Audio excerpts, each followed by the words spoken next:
plain. I like that shit doctored with some garlic and crushed red pepper. Try not to binge, I'll make my best effort. It was great. Speaking of pizza, Frank's Pizza will be back at the Gap Park stage for the Millvale Music Festival events, so you can enjoy some good pizza while you are there. I know last year it was great because I didn't eat through the entire Millvale Music Festival. I worked overnight, left work, got coffee for the volunteers. While I'm there, I'm waiting for this truck to go by. It ended up being a truck for the festival, and then I just never got a chance to even take a nap, and I went through the entire event, and the only thing I ate were a couple free slices of Frank's Pizza because Terry Farine was there, and thank God she had a heart, and she saw me just running around like a madman, and she told me to stop and eat a piece of pizza. So they're going to be there. Frank's. Thank goodness for Frank's. Welcome to Pittsburgh Backstage, the program where we talk to different musicians, often here, but sometimes behind the stage as well, and we'll talk to them at different performances. We'll be doing a lot of those during the music festival throughout the day to get everybody in behind the scenes while they are roaming the event. Right now, to my right, we have Sam Stucky. I say that correct? Stucky like Stucky. cookie. Yeah, see, I got it. That's a professional. I'm Brian Crawford.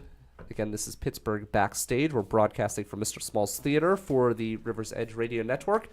And you are going to be performing at Happy Day Lounge That's this right. year. Happy Day Lounge at 10:20 p.m. So it's for all those late 21-plus-year-olds, but it'll still be a good time, I'm sure. That bar is great. Have you been there before? I've not been to Happy Day, no. I haven't been to a lot of the nightlife in Millvale besides Mr. Small's. Yeah, you're missing out. I guess so. It's a good event, so you'll be able to find out on the 12th, or the 11th for the food truck park, and then the 12th where we will be all across town, and it's going to be a lot of fun. And in that particular bar, I actually, even though I live here in Millvale, I was exposed to that bar through the music festival. So even for people who live here, you get into different places that maybe you hadn't been before. Right. And now I do go there every once in a while. It's a nice place. Yeah, I It's was very cool. surprised with how many venues there are going to be at the festival. Like, I only knew about like live music at Mr. Small's and maybe Howard's, but then I just got like the email of all the different places that they're having music. It's pretty awesome. Well, it's kind of interesting because not to pat myself on the back and to pat the festival committee members on the back, but I feel like there was local music in Millvale outside of Smalls before that, but I feel like after the festival, that is more than doubled in the amount of local music that you'll see at different places throughout Millvale. So I think we maybe should get a little bit of credit for that. We brought this together and everybody saw how awesome the local music scene is here, which was one of our goals. I feel like a lot of music people are drawn to Millvale. I don't know, just even it's from awesome. going to open mics at the Funhouse at Mr. Small's, it seems like a lot of the people are from right around here, and just a strong music community in this area. It's Yeah, awesome. it's weird. I moved here rather, mostly because, well, for a couple reasons. One is because of the Riverfront Trail, and the other reason was my roommate at the time had owned the house, and I got really cheap rent. So those were the two reasons. And then I started coming to the Funhouse, and I was actually blown away to find out, because of that culture with the Acoustic Cafe that came from Club Cafe over on the south side, and it moved here to Millvale. It felt like that Funhouse had been there for years, and then I had found out after the fact that this radio network is actually older than the Funhouse venue, and wow. I didn't realize that because it just had this aura that it had existed for years and years and years. Yeah, it's definitely one of the best open mics in Pittsburgh. Yeah, it's a lot of fun. Sure. So you're going to be playing at Happy Day. Happy Day is great because it's a beautiful bar. It's got like really affordable drinks, which is great, and the atmosphere is really cool because it is a local community bar. It's all the locals are there. You get a really nice down to earth crowd, and it's really a cool space. Sweet. So Yeah. you're going to be there. You just recently performed at, and he's going to sing a song for us as well, so you've got that to look forward to as well. But you recently did so you're right now doing all of the online video stuff. You just did the 360 Yes, the video. 360 Can you live explain stream. that? It was a live stream on Facebook, but it used a 360 camera, and you can navigate the room and actually see the audience and really look at whatever the hell you want to look at in that room via a 360 video. Yeah, you And don't even it's- have to watch the performer if you don't want. You can watch the crowd picking their nose or whatever it is. But no, shout out to my friend Will Jurgens, PM Mirror, another artist who will actually be at the music festival. He'll be playing at Howard's, I believe. Yeah, every month he's been doing. I think this month will be the 4th or 5th time doing his PM Mirror Presents. He's bringing different local artists in and doing that 360 live streaming it through the studio at Studio Me, and sponsored by Valtech. And yeah, just trying to do something that is probably going to become a popular thing, like 360-degree concert tickets. I don't know. It seems Yeah, like so a thing of the future. I've thought about that. I had often wondered if I should explore with the 360 video in this room where people would be able to zoom around, because I know people who are very knowledgeable in video work. Michael Sorg, I know he could help me, who runs Circuitron Media. Mm-hmm. But I almost wonder, in this type of format, would people just be really, really annoyed? I feel like this would work between the two of us when we're doing an interview like this, because if they just want to explore the studio while we're sitting here, they could. But sometimes I'll come in here and I'll have somebody on the other side of the desk in both places, and I feel like in that particular case, it would almost be like exhausting because different people are talking. You got to zoom back and forth. Yeah, whereas yeah. here we can kind of direct you where to look. For sure. Well, yeah. So it would be cooler if you were wearing the actual VR glasses, which you could do with your cell phone if you were watching that 360 stream and actually look around. But if you have to scroll around, it's kind of a different story. But Yeah. in the context of like a really big name artist, like if Taylor Swift sold VR tickets, and you'd be able to actually be standing in the crowd and looking around and seeing the energy, it would be almost like you were there, which would be pretty sweet. Yeah, that would be really cool. That's an interesting concept, because you could really sell a lot of packages. It would almost be like a pay-per-view type of situation, I imagine. Yeah. And it's hard. I don't know if it would take away from live concert going, because people can just sit in their home. Oh, I'm on their sure it bed. would. But also, there are those people, like, I don't know, there's something about going to an actual show. I mean, for me, It's a little bit different with music, because with music you can. So I'm more of a live person. I love to see music live, because music isn't something that you just hear. You can feel music as well. Yeah, if for that makes sure. sense.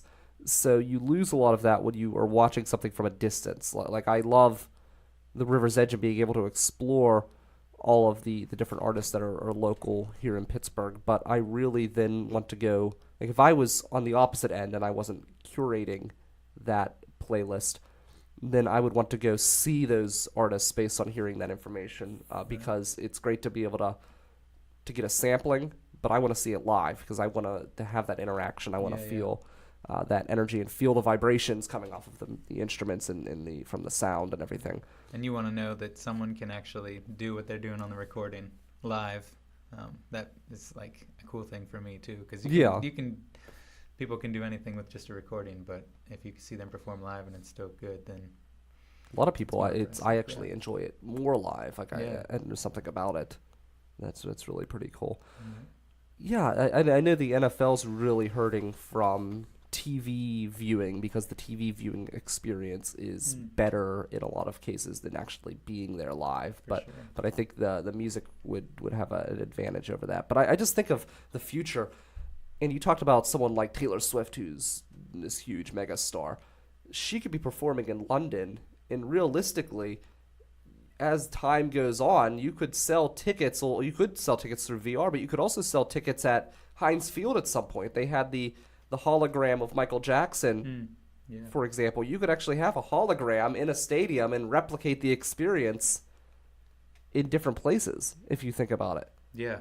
It's really a crazy concept to think that somebody could be performing across the world and you could see them in almost like a 3D image in front of you, Right. performing at another spot. But as a performer, too, it's definitely, there's more energy when you have a bunch of people in front of you. Oh, yeah. So I don't know if at some point so many people are just watching Taylor Swift on virtual reality and she has like only 100 people at her show, it might take away from her Yeah. experience. But And also your viewing experience, because I'm sure you would be able to.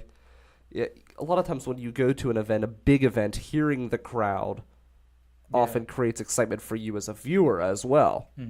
Yeah, for sure. People are excited and interested in, and you could feel that buzz and energy when you're going into an event. And to kill that if there's nobody around, that would definitely hinder that opportunity. But for up and coming artists, I think it's definitely a super beneficial thing.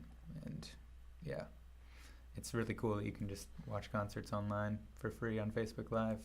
I mean, Yeah. River's Edge, I've watched, like I said, PM Mir before. I watched him at the Roboto the other day, just via Facebook. So why would I even go? I was just sitting on my bed all warm.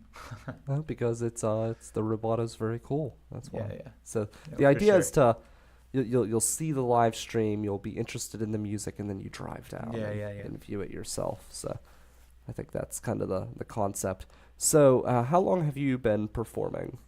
I've been performing since 9th or 10th grade of high school. So that's, I don't even want to know how many years, like 10, I guess now, 10-ish, 9 or 10. Isn't that depressing when you bit. find out how long you've been out of high school? Yeah. Like it's been over 10 years for me now as well, and it doesn't feel like it's been that long. Yeah. So when you start counting the years, you're like, oh shit. Yeah. I don't want to say I feel old because I don't feel old yet, but I time is don't. I going feel fast. younger than well, that's the thing. Time is going fast, but I actually feel younger than I ever have in many ways. Right. Yeah. But yeah, I started performing. I was doing sports in like middle school and injured my knee in an accident, and so I started doing more stuff with like choir and singing and listening to music and performing at the talent show in high school. And I wrote my first song in 10th grade. So What was that song about? that song was just like the cheesiest love song called "I Miss You." And I don't think it was about a real situation, but it was with a German exchange student that I was hosting for that year named Marcus, and he played guitar, and we wrote that song together. So, yeah, it's just a really cheesy, I miss you, last December, things were so much better type thing. I don't think I could play it anymore. Yeah. But I had read a poem for someone once when I was in high school. And it was horrible thinking back on it. I meant it as a positive, but it couldn't have been read that way. But I compared the person, this girl, to a dog. Oh dear. It had to have been an awful thing to read. But I meant it as like I was trying to like talk about the positive qualities, but I was also young and stupid. But you know. Yeah, well, dogs are loyal and Exactly. Yeah. That was what I was trying to say. But she probably was like, a dog. So.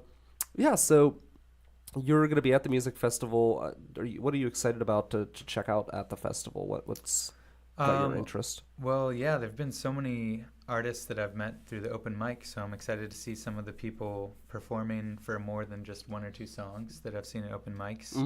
But then also, there's, 250 or something crazy? 200 bands. 200 bands, Yeah. so like... just in general to see new bands that I haven't heard of that are local, because it seems like I hear about a new one every day. Yeah, there are so many artists that are in the city of Pittsburgh. It's amazing. We had over 460 some artists or bands that applied for the music festival. Wow. So it's overwhelming. Yeah. And this year it was all original artists too. Like last year we had 400 some, but we had a lot of we had a lot of cover bands that applied, but really we wanted to focus on original music at this festival. So this year we had put that in the description that we were looking for original music, and we still got over 400. It was crazy. Yeah, there's a lot of, I guess, competition in Pittsburgh, but also a lot of people supporting each other. So it's cool. Yeah. So you're a relative, I'm assuming, Michael. Yeah, Michael, my cousin. He had mentioned about the VR. He had a really interesting comment. He said VR tickets only sold if the concert is sold out. So that's kind of a good idea where, you sell out of an area and then you offer, or maybe just kind of like the NHL, where if you have the NHL game center, for example, you can only watch the games that are not in your area. So that way you're not taking away from local programming. So you could do that type of a thing where it's VR. Like if you live in, I don't know, if someone's playing in London, you can't get VR tickets in London. You can only get them outside of London. Which would be kind of a neat idea. That's a good point. So, and there's always going to be those diehard fans of some artists that are going to buy a VR for every show and exactly. Yeah. So, where's the most interesting place that you have performed at? Was it the 360? Yeah. I mean, that was probably the most unique situation that I ever played. Let's see. Yeah, I mean, this is my first radio type experience too. There so you this will be a good one. But the sidewalk, the park, played that. That's always a good time. What Busking. park? Me and my friend Forrest in high school, we went to DC and we played. I don't know exactly what park it was, but just on the side of the sidewalk. That's cool. So, yeah. Yeah, I love that. I feel like there's not as much of that in this city as there could be. True, yeah. I think mostly if it happens, it's down like Point Park and maybe more often during the Three Rivers Arts Festival. But yeah, you get a lot of it there. You also will get a lot of it right outside of, right in the middle, or at least you used to. I don't know, because did they bring back the tables and chairs at Market Square? Do you know? I don't know, but I have heard of live music there for sure. Well, they've taken away those tables and chairs, and that was one of the things I really loved to do. Is you would go down there on a Sunday morning, and everybody was just having a great time. You had people playing chess, you had people kind of walking around, but it wasn't super busy yet. And there was always this guy who would stand there and play the saxophone with just a little tip jar below him, and it was just a really great way to start off the day. The temperature was still cool. Everybody was in good spirits. Everybody kind of kept to themselves, but or their little groups, but they all just got along. And there's a guy playing music, and people would tip them, and it was a really cool experience. But I always loved it. That was like my favorite way to spend a Sunday morning. And then they had decided to take away the tables and chairs because I guess there were some drug issues or something, and instead of fixing the problem, they just decided to chase people away. But yeah, well, there's something about playing outside that's just really cool. Do you prefer playing outside? Yeah, I would say it's just a great atmosphere, and it's. I mean, it only happens when it's warm, which I normally like better than when it's freezing out. So, yes. Just the the cold fact is that miserable. I'm playing outside means that it's probably summer, and it's nice enough to be outside. So I'm just maybe in better spirits. Yeah. Well, everyone's complaining about this weather and the snow and everything else. Yeah. I typically would be right there with everyone because I hate the cold and I hate the snow and I hate everything about winter. But May 11th and May 12th, we have the music festival coming up. And it's a roll of the dice that time of year. So as far as I'm concerned, it can snow, it can be cold, it could be miserable now. Get it all out of its system. So then when May 11th and 12th come, we have beautiful weather. Yeah, I hope there's not still snow by then. Are there any outdoor Yes, things? there are tons of outdoor venues, and a lot of them are bigger venues, and there's nowhere to reschedule them. So we're hoping for good weather. Last year we lucked out. They said it was going to rain all the way up leading into the festival, including the day of the festival, and it spat at a few people on the other side of town near Bowerline Street, where we have the Bowerline Street stage. Okay. But it was such a light rain and so quick that it didn't even chase anyone away from the viewing experience. And then the rest of the day and everywhere else in town, it was not only not raining, but it was beautiful and sunny out and warm weather. Right. So we really lucked out. Yeah. I hope it goes. I hope the weather cooperates for sure. Yeah. So what is next for you? What is on the horizon for Sam Stucky? On the horizon for Sam Stucky is an album called Movement. It's going to be out in June. So I've been working pretty tirelessly on that with my friend John Stewart. He's been nice enough to track and mix all of the tracking at his own house, his home studio. So we've been working on that for the last, 6 months or more, something like that. But yeah, getting ready to release that. And since it's kind of DIY, I haven't set like an exact date because I'm waiting until I know for sure. I'm going to get it professionally mastered. So I'm going to wait and see when exactly they can be done with the mastering before I actually say the exact date. So Mm-hmm. that's unfortunate. So I can't really promote it, but You know it's coming. it's People coming. can follow you on Facebook, or how can people follow you? Facebook. I have a website. It's a terrible website because it's the free Wix site. It's not a very good way to URL. advertise yourself. It's a terrible URL. It's a good website, but it's samuelstucky.wixsite.com/samstucky2. So if you can say that 6 times fast, I'll be impressed. But yeah, you can That is also a terrible URL. friend me on Facebook and SoundCloud and Bandcamp. You can follow on there. But my So- point is, if they follow you, then they'll be able to see those updates as they come Absolutely. out. So. Yeah, for sure. So yeah, that's what I've been spending most of my time on recently, and I'm hoping to have some sort of show around the time when that will be released. So maybe some weekend in June.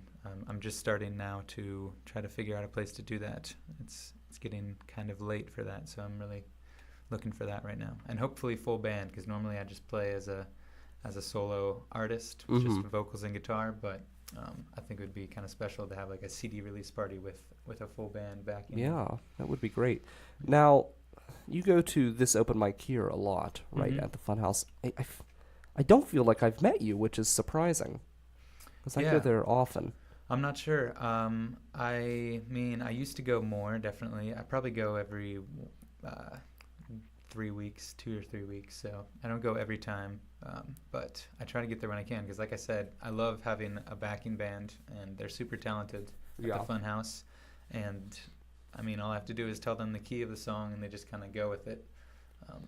And that's just, yeah, it makes it a cooler experience than a lot of the other open stages around here. Well, that's one of the advantages to having a radio network that you're part owner of, and having a show like this is I haven't had a chance to see you perform there, but I can bring you in and get a private concert There you go. right here in studio. So did you want to grab your guitar and Yeah, play sure. a song? Yep.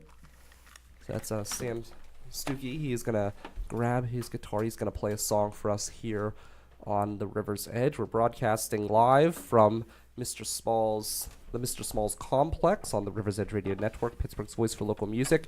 Don't forget to ask your smart speaker to play the River's Edge station on TuneIn, and you can listen to the River's Edge straight from your Alexa or Google Home device. And you can always find us, of course, on TuneIn Radio on your phone as well. And you just have to search the River's Edge or click the local button, and you'll find the River's Edge right there, streaming local music 24 hours a day. So what is the name of this song? All right, yeah, this song is called Holiday Fame, and it's going to be on Movement, the upcoming album, a full band version of this acoustic song. So, and I think it's very fitting. It gives a little shout out to Mr. Smalls and a show that I attended at the Funhouse, which you will hear at the end, last verse. So, Very cool. So what's the name of that song one more time? Holiday Fame. Holiday Fame. So you can check out Sam at the Happy Day Lounge for the Millvale Music Festival. And pretty soon, within the next couple days, I hope, we will have the full schedule available for you to view, and that will be at... Actually, you can get a sneak peek right now at the Punksburg website, punksburg.com, but we'll have all of that up on the website for the music festival, and that's at millvalemusic.org. So that's Sam Stucky. I'm Brian Crawford. This is Pittsburgh Backstage, a production of the River's Edge Radio Network, and I will be back Saturday morning with the Optimists, who are performing at the music festival as well. Sam Stucky, Brian Crawford, the River's Edge. Sweet.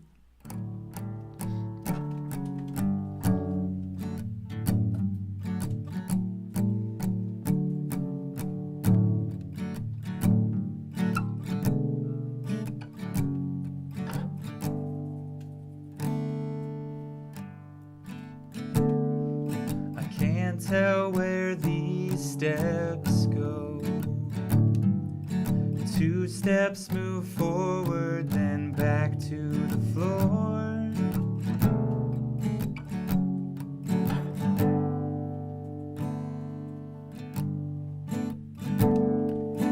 Paradigm made for a song, but details are difficult, memories wrong. Try as I have to.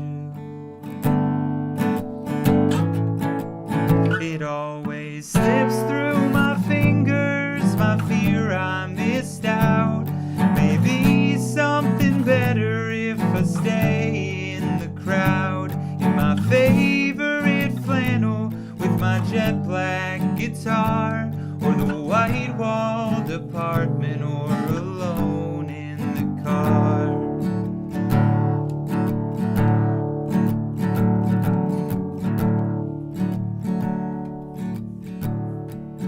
I guess I'll give it a go, 'cause I tried to tell you I thought you should know that I'll never be you.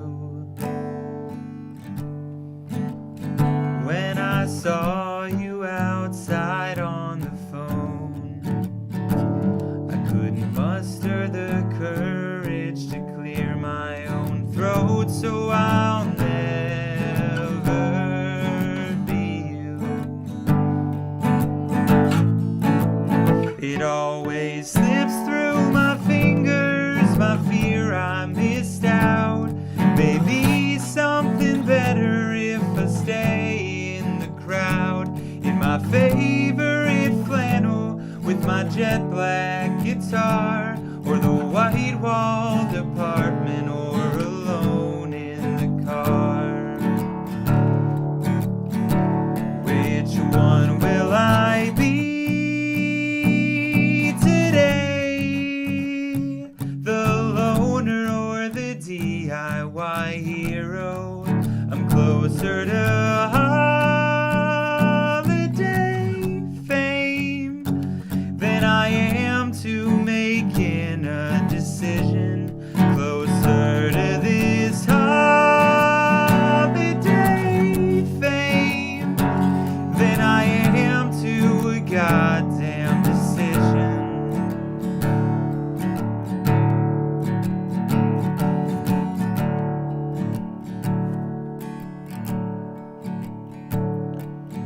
There's something else you should know.